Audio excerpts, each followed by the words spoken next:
So, thanks for the clothes, Patrick. Sorry, that's all we had. As you can see, most of us only wear shells, as we have done for generations since the dawn of time. But some of us are happy being their true selves and don't feel the need to follow this family's backward rules. I mean, do you realize what it was like to wear that at school? All the kids used to call me Peanut Butthead.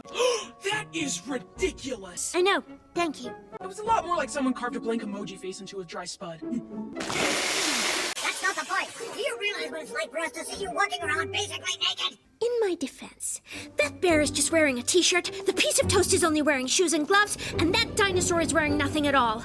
Let's be honest, it's pretty hard to know where the line is in terms of public decency in this town. Your mother knows. Can't you see how distraught she is? She looks fine to me. It all happens on the inside, Gumball.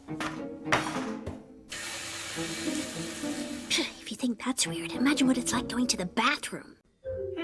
It was my pleasure. Yeah, oh, maybe don't. Penny, your shell is part of your heritage. It comes from your ancestors. If we followed that logic, the ancestors before those ancestors were primates, and yet I've never seen you guys eating each other's lice. You think this is funny? Then let me tell you a story. Once upon a time, there was a young peanut girl who came out of her shell in a dangerous modern world. And what happened? She died! 80 years later. Could have been worse. Of a common cold because she wasn't wearing her shell! Oh, please. I'll tell you a story. Once upon a time, there was a bird who was so backwards that when his computer had a virus, he poured chicken soup into the DVD tray.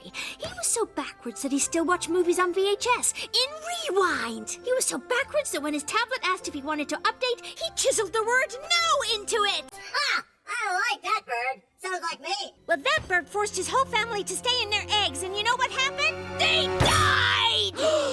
Of boredom for the rest of their lives. Oh, yeah. I think I get the moral of your story. Exactly. He should have let go of tradition and just let them be themselves. No, should have made wear two shells. Don't you get it? That bird is you, and you're oppressing this family. I am not oppressing anyone. You're oppressing me! I am not oppressing you. I'm just exercising my authority to force you to do something you don't want to do. That's the exact definition of oppression! I have a story. Once upon a time, there was a little peanut who found a magical hat, which was also a puppy who could play the flute at the end. I'm not going back in my shell! And we're not getting out of ours. Come on, back me up. I don't know. The atmosphere's getting kind of icy, wouldn't you say? This argument is just not my cup of tea. Mainly because I don't like my tea laced with face-melting poison. Oh, Huck. Nothing is ever perfect. Can't a berry have a magical, wintry, life-changing experience that teaches her a valuable lesson about what's really important? Play what you have, and we'll figure it out as we go. Once upon a time, in olden days, a long time ago, and then they all lived happily ever after. The end. I think maybe you guys need outside help. I agree. Gumball, you decide. Shell or no shell? I meant more like professional help. You mean like a counselor? Yeah, or like a cage fighting referee or something. Nonsense. I trust you'll make the right decision. For the good of everyone. Including you. Gumball, what are you doing? Feeling the weight of this decision?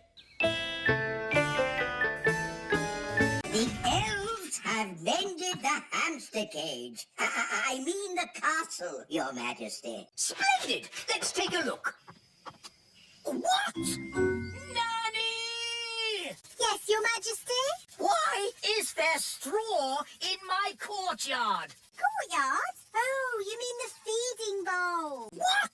Yes, darling. You asked for a pet that could live outside the castle. So we went back to what we all wanted in the first place. Ah!